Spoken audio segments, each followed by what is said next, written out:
말씀 봉독하겠습니다. 오늘 함께 보실 말씀은 마태복음 21장 18절에서 22절 말씀입니다. 오늘 함께 보실 말씀은 마태복음 21장 18절에서 22절, 제가 가진 성경으로는 신약성경 336페이지에 있습니다. 제가 봉독하겠습니다. 이른 아침에 성으로 들어오실 때에 시장하신지라 길가에서 한 무화과 나무를 보시고 그리로 가사 잎사귀밖에 아무것도 찾지 못하시고 나무에게 이르시되 이제부터 영원토록 내가 열매를 맺지 못하리라 하시니 무화과 나무가 곧 마른지라. 제자들이 보고 이상히 여겨 이르되 무화과 나무가 어찌하여 곧 말랐나이까.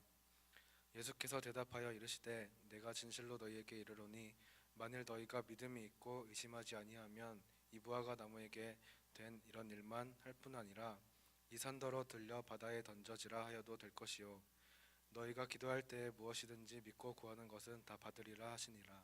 아멘.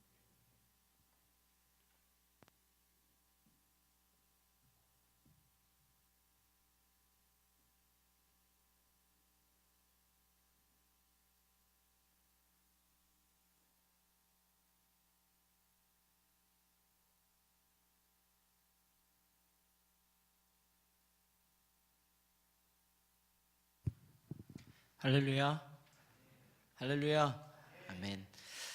여러분 기도해 주셔서 2박 3일간의 수련회가 은혜롭게 잘 마쳤습니다. 잘 마칠 수 있었습니다. 감사합니다. 그리고 오늘 보니까 군에서 나온 우리 형제들이 많은 것 같아요. 네, 많이 환영해 주십시오. 따뜻하게 맞아주시고 민간인데서 온 지체도 있고 또 아직 휴가 나온 지체도 있고 참 반갑습니다. 잘 오셨습니다. 오늘 함께 읽은 말씀, 우리 마태복음 21장 18절로 22절의 말씀을 중심으로 열매로 드러나는 믿음이라는 제목하에 받은 은혜를 함께 나누도록 하겠습니다. 여러분, 복음서를 보면 예수님께서 복음서에서 많은 이적과 기적을 베푸신 것을 우리가 살펴볼 수 있어요. 가령 중풍병자를 고치시거나 혹은 죽은 나사로를 살리시거나 물고기 2마리, 보리떡 5개로 5,000명을 먹이신 것과 같은 많은 이적과 기적이 복음서에 기록되어 있습니다. 그런가 하면 천국 복음을 선포하시면서 예수님께서 또 더불어서 많은 비유로 제자들과 그리고 무리들에게 말씀하신 것을 우리가 보게 됩니다. 씨 뿌리는 자의 비유, 잃은 양의 비유, 열처녀의 비유 등 다양한 비유를 통해서 예수님께서 진리를 선포하셨음을 우리가 알고 있어요. 오늘 본문은 이 두 가지가 다 짬뽕되어 있는, 혼합되어 있는 말씀입니다. 예수님께서 이적도 나타내셨고 그 이적을 통해서 비유로 제자들에게 그리고 저와 여러분에게 말씀하고 계시다라는 것이죠. 먼저 예수님께서 이적을 베푸셨습니다. 그 이적을 바탕으로 비유를 통해서 이스라엘 백성들의 모습에 대해서 살펴보게 하셨고, 그리고 오늘날 저와 여러분에게 어떤 믿음이 예수님께서 인정하시는 믿음인가에 대해서 우리에게 말씀하고 계시다라는 거예요. 진정한 믿음이 어떤 믿음인가에 대해서 우리에게 오늘 본문을 통해서 주님께서 주시는 그 메시지를 우리가 깨달아 아는 시간이 되기를 축복합니다. 오늘 본문 18절 말씀은 이렇게 시작합니다. 이른 아침에 성으로 들어오실 때 시장하신지라. 여러분, 예수님께서 이 땅에서 몇 년 동안 사셨죠? 계산해야 되죠. 몇 년 동안 예수님이 이 땅에서 사셨습니까? 33년 거하셨어요. 33년. 30년은 이스라엘의 평범한 한 가정에서 목수로 지내셨습니다. 그리고 이후 3년 동안은 공생애, 즉 자기 자신을 위한 삶이 아니라 모든 사람들, 공적인 삶이죠. 많은 사람들, 즉 인류를 위한 삶을 사셨습니다. 그게 공생이에요. 3년간 그렇게 사셨습니다. 그리고 오늘 본문은 그 3년 중에서도 마지막 1년에 해당하는 내용인데요. 그 마지막 중에서도 예수님께서 이제 십자가의 고난, 십자가의 순환을 당하기 직전에 6월절을 맞아서 예루살렘으로 들어가 계시는 그 길가에서 벌어진 사건을 기록하고 있다라는 것이죠. 여러분 이스라엘 백성들은요 3대 절기가 되면 예루살렘 성전으로 왔어요. 그리고 그곳에서 예배드렸습니다. 특별히 6월절이 되면 수많은 사람들이 이 예루살렘 성전에 모여서 그곳에서 제사드리고 그곳에서 하나님을 만나는 그런 일들을 행했던 것을 우리가 알 수 있습니다. 예수님도 당시 자신의 생애의 마지막 이 6월절을 지키기 위해서 지금 제자들과 함께 예루살렘으로 가시는 길이에요. 근데 아마도 좀 일찍 서두르셨던 모양이에요. 그래서 이른 새벽부터 움직이셨기 때문에 예수님께서 시장하셨던 것 같아요. 배고프셨다라는 것이죠. 근데 멀리서 보니까요 잎사귀가 풍성한 무화과 나무가 하나 딱 보이는 거예요. 아, 저거다. 잎사귀가 풍성한 무화과 나무 근처에 가서 열매를 따먹으면 괜찮겠구나. 예수님께서 그렇게 생각하신 것 같아요. 그래서 줄인 배를 채울 수 있지 않을까 하는 심정으로 이 무화과 나무에 가는 거죠. 이렇게 가까이 갔습니다. 그리고 자세히 살펴보셨어요. 근데 여러분 그 결과가 어떻습니까? 예수님께서 잡수실 만한 열매를 구할 수 있었습니까?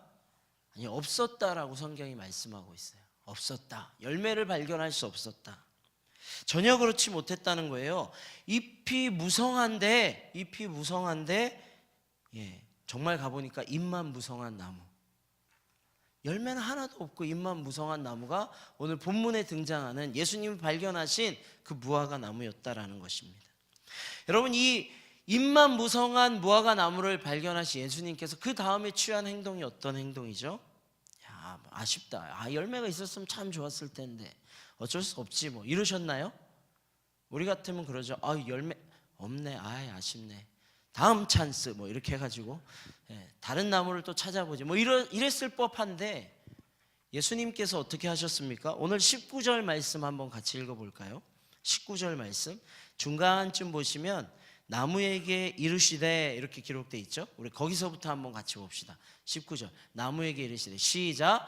나무에게 이르시되 이제부터 영원토록 내가 열매를 맺지 못하리라 하시니 무화과 나무가 곧 마른지라. 여러분 예수님께서 지금 무화과 나무에게 저주하셨어요. 나무에게 이르셨어요.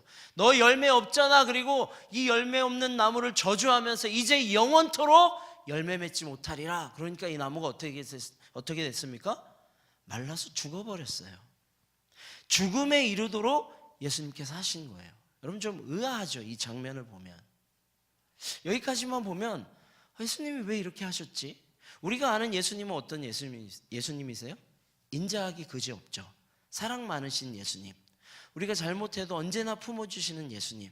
그래, 우리의 상처난 그 모습 그대로 나올 때마다 있는 그대로의 모습을 받아주시는 예수님으로 우리가 알고 있는데 인격체도 아닌 나무에게 예수님께서 열매 없어? 영원토록 열매 맺지 못할 거야 라고 저주하셨다라는 거예요. 아이러니합니다. 마치 예수님께서 화를 내시듯이 혹은 짜증을 내시듯이 나무에게 지금 저주를 품고 계시다라는 것이죠. 나무 입장에서 생각해 보세요. 굉장히 억울하지 않습니까? 그렇지 않나요, 여러분? 나무 입장에서 생각해 보면 예수님이 언제 오시겠다 약속한 것도 아니고 그때쯤 갈 거니까 열매 맺고 있어라 이렇게 하신 것도 아니고 어느 날 갑자기 오셔서 열매가 없네? 그리고 말라버리게 하신 거예요.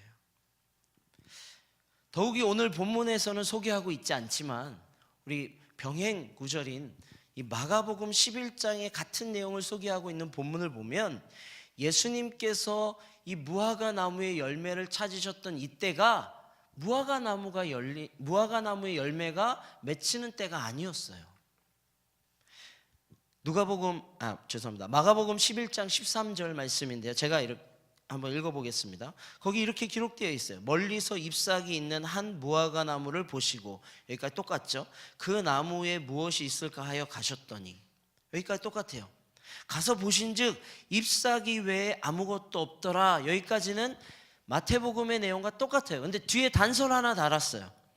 마가복음에서는 이렇게 말씀합니다. 이는 무화과의 때가 아님이라. 무화과의 때가 아니래요. 그럼 더 놀랍지 않습니까? 무화과의 때도 아닌데 예수님께서 잎만 무성한 나무를 보시면서 저주하시고 말라버리게 하셨다라는 거예요. 무화과 나무는 보통 5월에서 6월경에 열매를 맺어요. 그리고 9월에서 10월경에 수확을 한다 그래요. 근데 6월절이 언제냐면 3월에서 4월경에 있어요. 음력으로 이렇게 좀 바뀌니까 3월에서 4월경이 6월절이에요. 그러니까 지금이 3월이나 4월쯤인데 예수님께서 5월이나 6월이 되어야 열매를 맺기 시작하는 그 무화과 나무를 바라보면서 열매가 없다고 저주하시는 거예요. 더 이해가 되지 않습니다. 이 본문을 보니까 왜 예수님께서 참 이렇게 하셨을까? 우리가 성경에서 그 단서를 발견해야 돼요. 첫 번째 단서는 이거죠.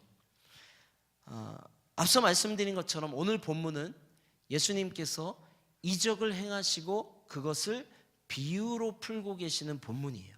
즉 예수님의 이적의 행동이 다분히 의도적으로 뭔가를 말씀해 주시기 위해서, 메시지를 담고 계시기 위해서, 우리에게 전달해 주시기 위해서 예수님께서 일부러 취하신 행동이라는 점을 우리가 기억해야 할 필요가 있어요. 조금 상식적이지 않은 것 같아도 그것을 통해서 예수님께서 지금 무엇인가 우리에게 전달해 주시고자 하는, 제자들에게 무엇인가 말씀하시고자 하는 그 의도가 예수님의 행동 안에 포함되어 있다는 것이죠. 그거를 발견하는 것이 오늘 본문을 제대로 이해할 수 있는 키예요.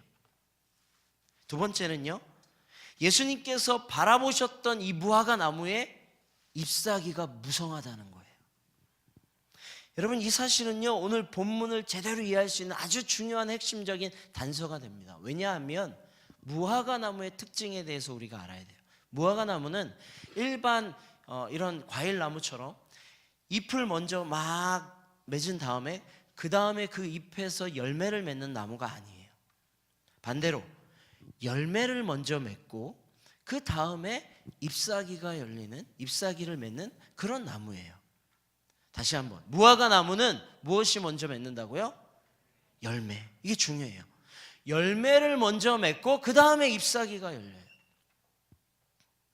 즉 예수님께서 멀리서 바라보시니까 잎사귀가 풍성한 거예요. 비록 때가 되지 않았지만 잎사귀가 풍성한 그 무화과 나무를 보면서 예수님이 무엇을 기대하시죠? 열매를 기대하셨다라는 거예요. 잎사귀가 풍성하니까 때는 아직 안 됐지만 특별하게 저 나무에 가면 열매를 맛볼 수 있겠구나라는 생각을 하셨다라는 것이죠. 여기에 비밀이 있어요. 잎사귀가 얼마나 풍성했는지 마가복음 기록에 보면 멀리서도 바라볼 수 있을 정도였어요. 멀리서도 잎사귀가 풍성한, 보통 무화과 나무는 한 그루만 심어두는 게 아니라 이렇게 여러 그루를 쭉 이렇게 밭처럼 심어놓는데 그 중에 한 그루만 아마도 특별히 더 빛났던 것 같아요. 눈에 확 들어온 거죠. 그만큼 잎사귀가 풍성했어요. 그러니까 그 나무에게 가서 열매를 구하셨다라는 거예요. 근데 정작 예수님이 발견하신 건 뭐죠? 단 하나의 열매도 찾지 못하셨어요. 그래서 저주하신 것입니다. 여기서 우리는 예수님의 행동에 대한 진짜 의도를 발견할 수 있어요. 여러분, 이 무화과 나무에 대한 저주는 사실은요 당시 이스라엘 백성들에 대한 예수님의 저주를 담고 내포하고 있어요. 왜냐하면 유대인들, 이스라엘 백성들의 모습이 잎사귀만 무성한 무화과 나무와 같았기 때문입니다. 이스라엘 백성들이 앞서 말씀드린 것처럼 6월절이 되면 예루살렘 성에 들어와서 예배를 드려요. 제사를 드려요.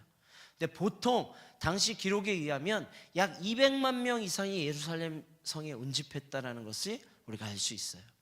지금도 200만 명 하면 굉장히 많은 사람이죠. 광화문을 꽉 메꾸고 막 종로 거리뿐만 아니라 일대를 다 메꾸면 100만 명 이렇게 얘기하고. 근데 200만 명이나 되는 사람이 예루살렘 성 안에 예배드리러 오는 거예요. 수많은 사람들이 모이는 거예요. 그 사람들이 와서 뭐예요? 다 제사 드려요. 하나님 앞에. 하나님 앞에 제사 드려요. 마치 잎이 무성한 무화과 나무처럼 보기에 그럴싸해 보이는 거예요. 근데 문제가 뭡니까? 그들 안에 실제적인 열매가 맺지 않는다라는 거예요. 무슨 말씀이에요? 그들 안에 생명력이 없다라는 거예요. 예수님께서 기대하신 거룩함의 모습이 그들 안에 드러나지 않았다라는 거예요. 잎만 무성한 무화과 나무처럼 이스라엘 백성들에게 예배가 없었던 것도 아니고 신앙의 고백이 없었던 것도 아니에요. 우리가 복음서나 다른 성경을 통해서 알 수 있듯이 이스라엘 백성들이 예배 장소 나와서 하는 것이 뭡니까? 두 손을 들고 하나님을 찬양했어요. 제물을 하나님 앞에 바칠 뿐 아니라 두 손을 들고 하나님의 그 영화로우심을 막 찬양했다고요.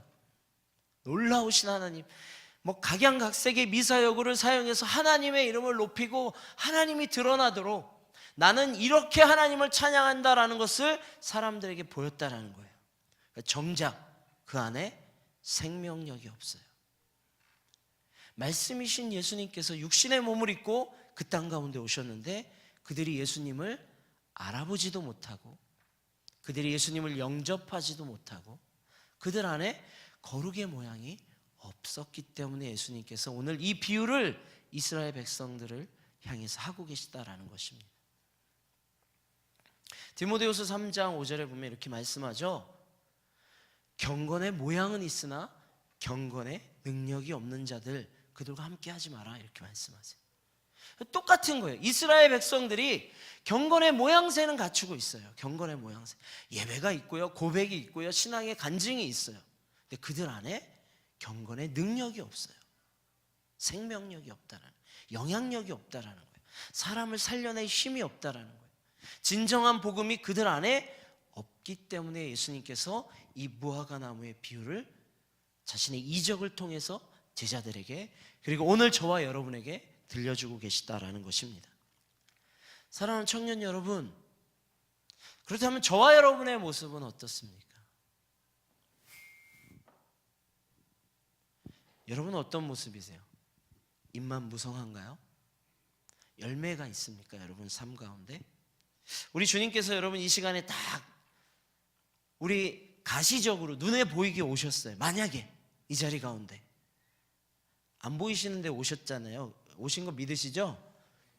예. 근데 눈에 가시적으로 예수님이 정말 나타나셨어요. 이 자리에. 그리고 우리 한 사람 한 사람을 바라보시면서 열매가 있는지 없는지 확인해 보시면 여러분 예수님께 드릴 열매가 여러분에게 있습니까? 여러분의 삶 가운데 예수님 이거 잡수세요 라고 하면서 내어놓을 그 열매가 여러분의 모습 가운데 있습니까? 아니면 오늘 본문에 저주받은 무화과 나무처럼 그저 잎만 무성해요. 신앙의 고백과 간증만 있어요. 하나님을 찬양해요. 봉사도 해요. 교사도 하고 언신도 해요. 여러 가지 모양새로 하나님 앞에 일하는 것처럼 보여요. 근데 진짜 열매가 뭐예요? 진짜 열매? 내 안에 예수 그리스도가 거하시면서 나를 통해서 하나님의 나라가 이루어져 가고 성령께서 나와 교통하심으로 내가 어디에서 무엇을 하든지 그 주님과 함께하는 생명 있는 그 영향력이 나를 통해서 퍼져나가고 있는가? 나를 통해서 그래서 영원히 살아나가고 있는가? 그 열매를 찾으시면 여러분 우리를 통해서 예수님이 발견하실 수 있겠습니까? 숫자와 규모 혹은 사회적인 영향력에서요 두드러지게 두각을 나타내는 교회들이 있죠. 또한 그런 개인도 있습니다. 굉장히 탁월한 달란트와 능력을 가지고 있는 개인 혹은 교회가 있어요. 야, 참 잘한다. 어쩜 이렇게 똑똑하지? 어쩜 이렇게 잘하지? 이런 사람들이 있잖아요. 우리 주변에도. 그런데 그런 교회 안에, 그런 개인 안에 진정한 하나님께서 원하시는 믿음과 사랑 혹은 거룩함의 열매들이 맺히고 있느냐 아니냐는 이 겉모양과는 별개예요.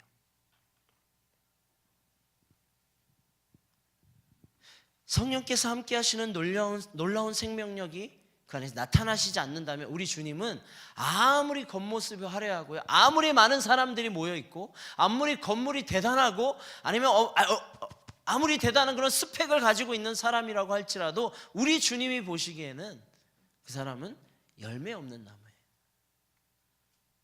우리 주님 똑같이 하실 거예요. 찍어서 던져 넣는 거죠. 다는 아니지만 가끔 이렇게 우리 청년들이나 혹은 우리 성도님들을 보면 이런 경우들이 가끔 있는 것 같아요. 수련회를 참석하거나 아니면 부흥회 이런 걸 참석하고 하나님께서 주시는 은혜가 막 많은 거죠.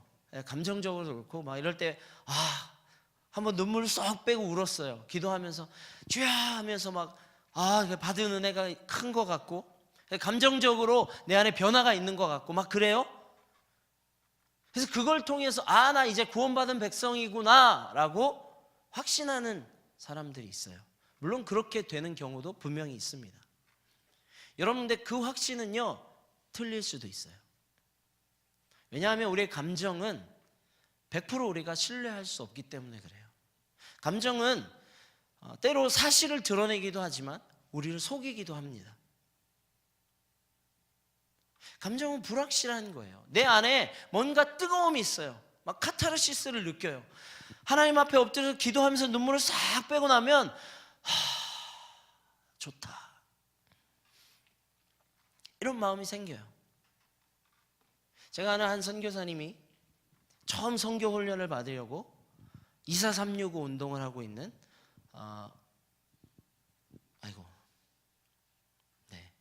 그 우리 김용희 선교사님이 하시는 그 단체에 가서 훈련을 받을 처음 가서 처음으로 울어본 거예요. 하나님 앞에 엎드려서 처음 평생에 예수님 믿은 지 한 달이 채 안 됐는데 선교사로 지망을 하고 특별한 이유 때문에 그리고 선교 훈련을 받는데 그 앞에 엎드렸는데 제가 죄인이라는 사실이 느껴지면서 엄청 울었다는 거예요. 그 집으로 돌아오는 길에 운전을 하고 오는데 그 가사에 이렇게 라디오에서 노래가 흘러나오는데 30쯤에 이 노래가 이렇게 흘러나왔대요. 그래서 그 노래를 들으면서 같이 크게 목 놓아 따라 부르는데 눈물을 주체할 수 없어서 막 울다가 내 안에 주님이 계시는 것 같아 그러면서 차를 세우고 밖에 나와서 담배 한 대를 확 피면서 주님이 내 안에 오셨구나 이렇게 고백하셨다는 거예요. 자기는 정말 주님이 그때 자기 마음에 오신 줄 알았대요. 평생 한 번도 느껴보지 못한 그 감정이 자기에게 막 솟구쳐 오르니까 마음이 막 뭔가 가득 차 있는 것 같고 한 번 눈물을 쏙 빼고 났더니 뭔가 이렇게 좀 달라진 것 같고. 여러분 그런데요, 그런 경우가 틀린 건 아니지만 그렇다고 확실한 것도 아니라는 거예요. 우리가 정말 구원받은 백성인가, 하나님 앞에 거룩한 자녀인가를 확인하기 위해서는 우리의 삶으로 나타나는 열매를 확인해 봐야 돼요. 한 번의 감정이 아니라 계속해서 내 삶 가운데 드러나는 하나님의 그 열매, 주님이 원하시는 그 열매, 예수 그리스도인으로서 품어야 할 향기, 그들이 내 삶을 통해서 거듭 나타나고 있는가라는 것을 검증해 봐야 돼요. 그렇지 못하다면 우리가 확신하면 안 돼요. 제가 자주 말씀드리는데 우리 한국 교회 안에는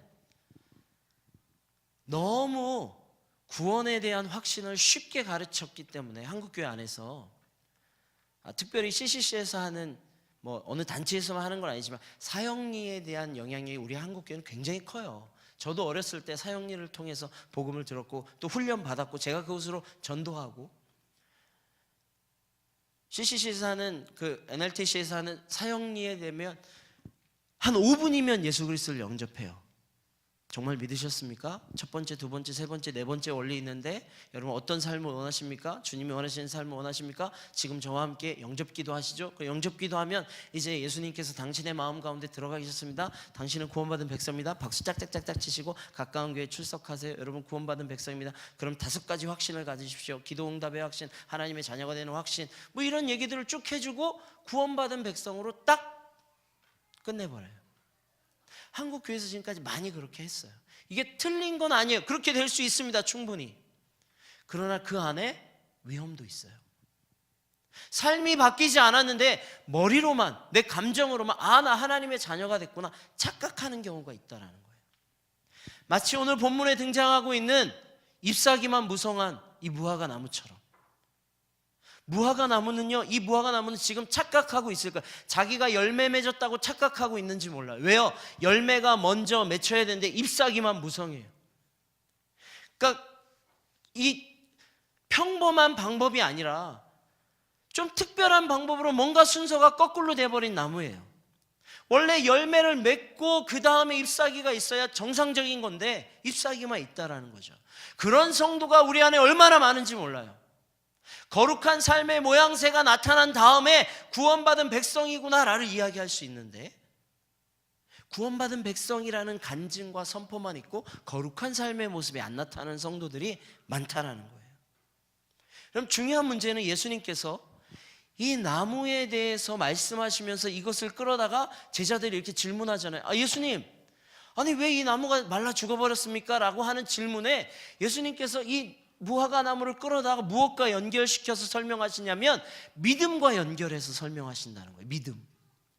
오늘 본문 21절 말씀 여러분 한번 같이 살펴볼까요? 21절 말씀 시작. 예수께서 대답하여 이르시되 내가 진실로 너희에게 이르노니 만일 너희가 믿음이 있고 의심하지 아니하면 이 무화과 나무에게 된 이런 일만 할 뿐 아니라 이 산더러 들려 바다에 던져지라 하여도 될 것이요. 이렇게 말씀하고 있어요.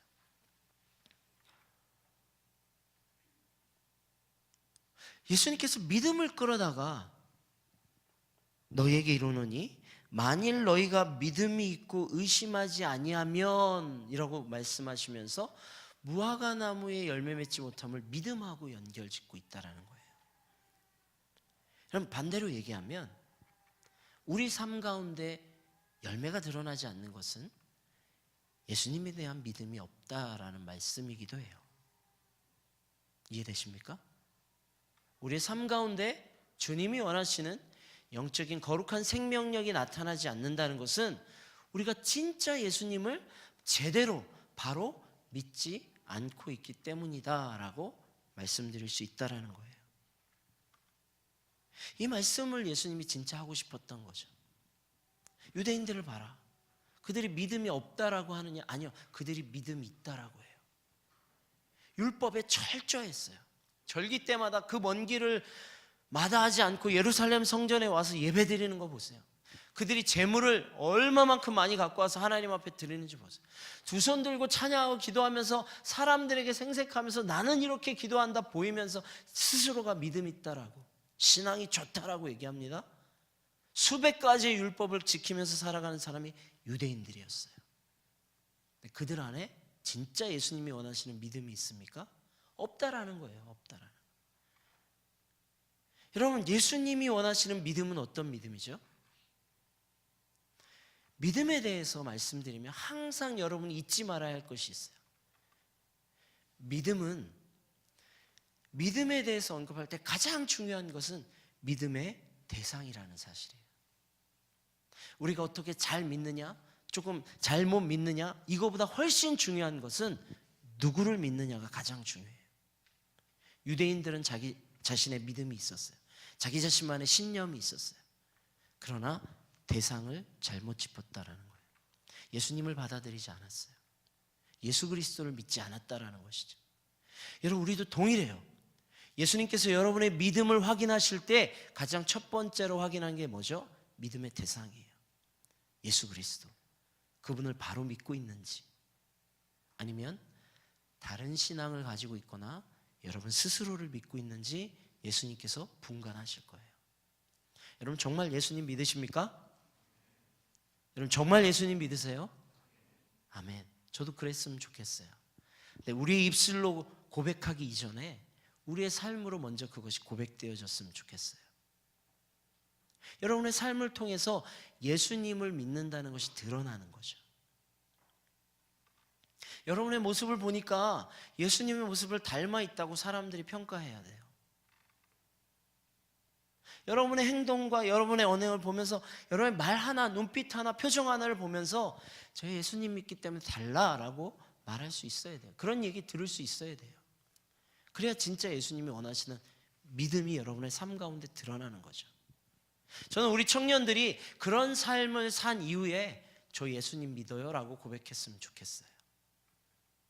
입술로 저 교회 다녀요, 예수님 믿어요 라고 하고 돌아서서는 예수님 모르는 사람처럼 살지 마시고, 먼저 삶으로 우리가 어디에서 무엇을 하든지 우리를 통해서 예수 그리스도의 향기가 나타난 이후에 저 예수님 믿어요, 이렇게 고백하는 청년들 됐으면 좋겠어요. 몇 년 전이었죠. 우리 교회 와서 간증 집회했던 김건희 형제.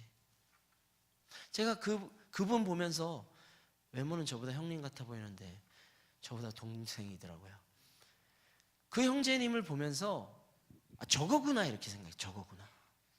저게 진짜 주님이 원하시고 예수님이 인정하시는 믿음이구나. 그분이요 막 대단한 걸 하지 않아요. 제가 보니까 사실 그래요.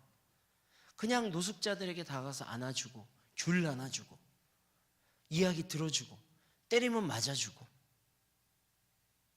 그리고 당신 왜 이해할 수 없는 이 행동을 하지? 그럼 마지막에 한마디 던지는 거예요. 저 예수 믿는 청년이에요. 자기소개가 그거 딱 하나. 저 예수 믿는 청년이에요. 그 김건희 청년을 통해서 얼마나 많은 사람들이 예수님에 대해서 소개받고 그분의 삶을 보면서 도전받는지 몰라요. 저는 저와 우리 청년들이요 그런 삶 살아갔으면 좋겠어요. 성경책 딱 옆에 끼고 교회 다니는 모습을 통해서 쟤 교회 다니는구나 이런 평가 듣는 우리가 아니라요, 섬기고 낮아지고 헌신하고 내 자신이 사라지고 세상 사람들이 이해하지 못하는 그런 행동들을 기꺼이 내가 감당하면서 왜 그러지? 할 때 쟤 예수 믿어서 그렇구나. 그렇게 평가받는 저와 여러분 되었으면 좋겠어요. 이게 바울이 디모데에게 부탁했던 경건의 모양만이 아닌 경건의 능력을 소유한 사람들의 특징이라고 여러분 말씀드릴 수 있습니다. 마지막 절 이렇게 본문을 마무리하고 있어요. 너희가 기도할 때 무엇이든지 믿고 구하는 것은 다 받으리라 하시니라. 할렐루야. 이제 예수님께서 열매 맺지 못하는 무화과 나무를 끌어다가 믿음에 대해서 말씀하시고 그 믿음과 연계해서 기도에까지 나아가시는 거예요. 기도. 여러분 수많은 청년들이 이렇게 질문하죠. 제가 이번 수련회 가서 저희가 평상시 신앙생활하면서 궁금했던 것들 좀 적어서 내보라고, 그리고 저희가 그 질문에 대해서 이렇게 같이 질의문답하고 함께 고민해보는 시간을 가졌는데 재미난 질문들이 굉장히 많이 있었어요. 기억나는 질문이 이런 거 있었는데요. 왜 교회에선 뭐였죠? 비공개 연애를 해야 하죠? 의무인가요? 이렇게 질문을 한 친구가 있었어요. 근데 그 중에 한 질문이 이런 거였어요. 몇 개의 질문이 비슷했는데 왜 기도해도 응답되지 않죠? 왜 기도해도 응답되지 않죠? 왜 주님은 기도해도 응답해 주시지 않죠? 이런 질문들이 꽤 많았어요. 여러분 우리 주님께서 우리가 기도하는데 왜 응답해 주시지 않을까요? 진짜 응답하시지 않을까요? 여러분 믿음도요 예수님이 인정하는 믿음이 있어요. 오늘 본문에 살펴본 것처럼 예수님이 진짜 믿음이다 라고 하시는 믿음이 있어요. 모양만 갖춘 게 아니라 실제 그 안에 생명력이 있는 믿음, 열매 맺는 믿음, 그 믿음을 믿음이라고 인정해 주셨듯이 기도도요 응답받는 기도가 있어요. 예수님이 같은 선상에서 기도까지 끌고 가시는 거예요.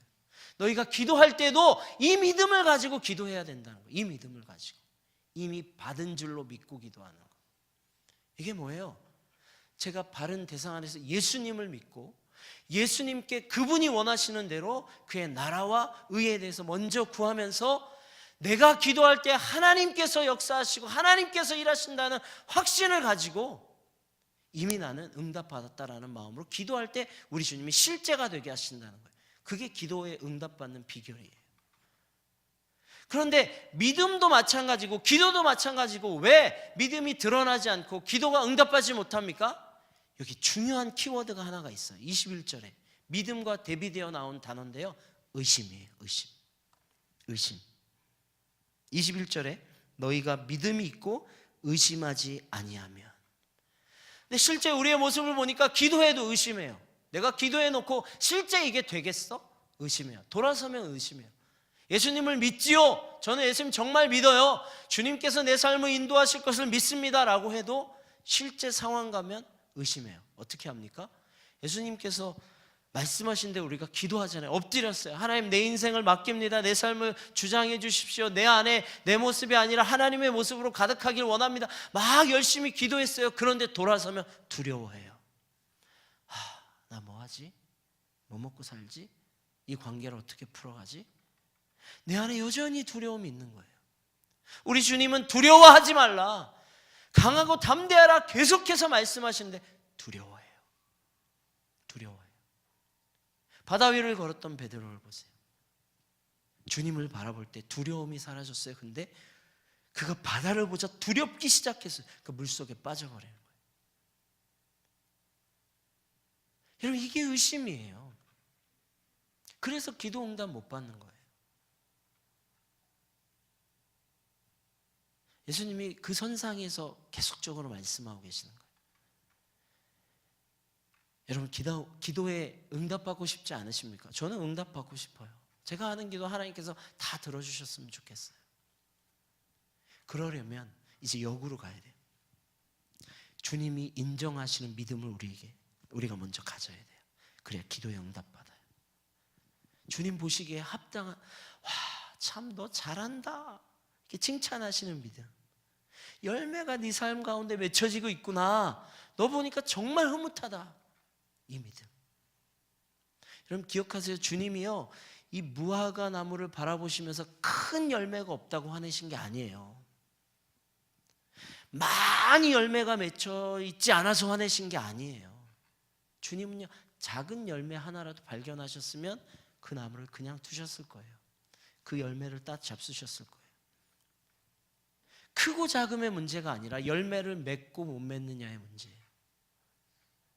하나님께서 우리에게 주신 달란트가 다 달라요. 어떤 사람은 큰 일들을 할 수 있어요. 5달란트를 주신 거죠. 어떤 사람은 좀 작아요. 2달란트를 주셨고, 어떤 사람은 그보다 작아요. 1달란트를 주셨어요. 하나님께서 1달란트 준 자에게 5달란트를 요구하지 않으세요. 달란트만큼 남기는 거예요.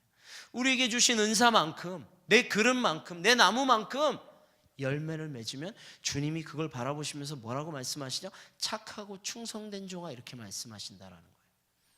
할렐루야. 여러분, 이 은혜가 오늘 저와 여러분에게 있기를 주의 이름으로 축복합니다. 열매로 우리의 믿음이 드러나요.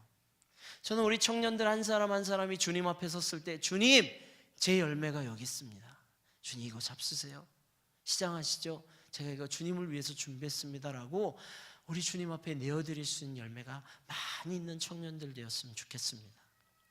그리고 하나님의 나라를 위해서 우리가 그 믿음을 가지고 기도하는 거죠.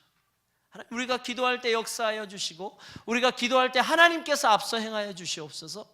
그 믿음을 가지고 하나님과 기도할 때마다 이 땅 가운데 하나님께서 역사하시고 하나님의 나라가 이루어지는 놀라운 은혜가 저와 여러분의 삶 가운데 임하게 될 줄 믿습니다. 그런 우리가 됩시다. 할렐루야. 할렐루야. 우리 옆 사람하고 이렇게 인사하면서 말씀을 맺을까요? 열매가 드러나는 믿음의 사람이 됩시다. 열매가 드러나는 우리 믿음의 사람들 다 되시기를 주의 이름으로 축복합니다.